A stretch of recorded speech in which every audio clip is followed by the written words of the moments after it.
Slater once quoted, "It's better to have a gun and not need it than to need a gun and not have it." This would not be possible if we are not given the right to carry a concealed firearm. Any mentally stable citizen who does not have a criminal record should be permitted to carry a concealed firearm. It is a constitutional right to bear arms. It's a human right to feel secure and defend oneself. Also, the right to carry can help reduce crime levels. It is important to address mental stability in deciding whether or not one should be able to carry a concealed firearm.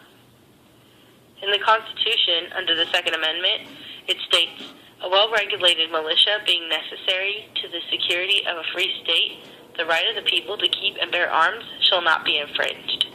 This clearly states that citizens have the right to bear arms. This is not being respected by every state. Some states do not allow citizens to carry a firearm at all. This is known as no issue. Some states have strict regulations on obtaining a permit and can be denied by local authorities based on something as simple as the location of residency. This is known as may issue. Unrestricted allows the carry of a concealed firearm without a license. This is only recognized by 3 states. Shall issue means a state will issue a permit or license to carry a concealed firearm after meeting a certain criteria. No issue and may issue are unacceptable because they violate the Second Amendment. Shall issue is understandable considering the responsibility involved in carrying a concealed firearm. Meeting specific criteria seems fair, such as having no criminal record or being mentally stable and taking a firearm safety class. Those who wish to legally carry a concealed firearm will not disagree with having to be safe and responsible in order to be permitted. In the Universal Declaration of Human Rights, Article 3 states, "Everyone has the right to life, liberty, and the security of person." This explains that a person has the basic human right to feel secure. This may include carrying a concealed weapon for some.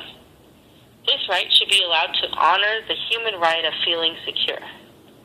Article 12 states, "No one shall be subjected to arbitrary interference with his privacy, family, home, or correspondence, nor to attacks upon his honor and reputation. Everyone has the right to the protection of the law against such interference or attacks." This explains the human right of self-defense. Self-defense can include carrying a concealed firearm in case there is a need to defend oneself. Since 1991, when violent crime peaked in the U.S., 24 states adopted shall-issue laws, replacing laws that prohibited carrying or that issued carry permits on a very restrictive basis, and the number of privately owned guns rose by about 100 million.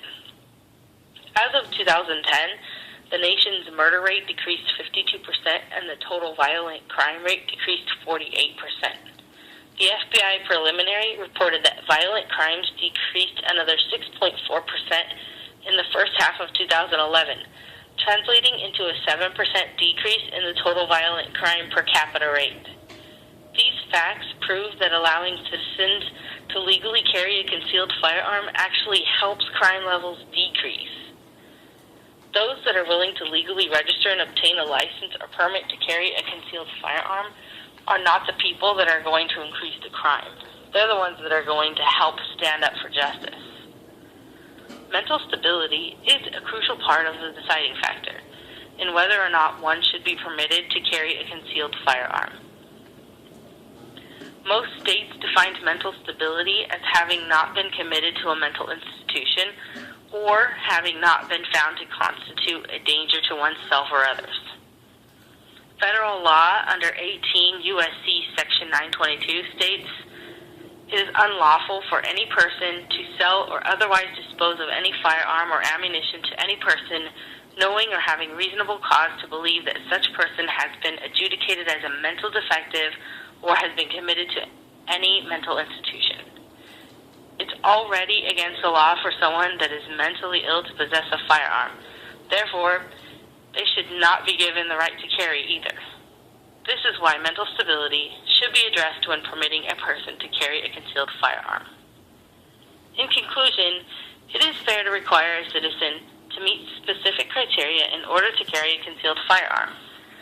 It is unconstitutional to disallow the right to carry a firearm at all or to allow a state to choose with bias who is allowed to carry. The Constitution states citizens have the right to bear arms, and so they should.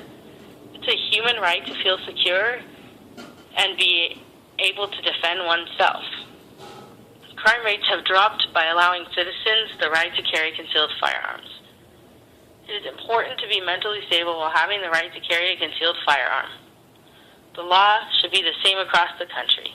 Set the criteria, include mental stability, clean criminal records, and even a firearms safety class.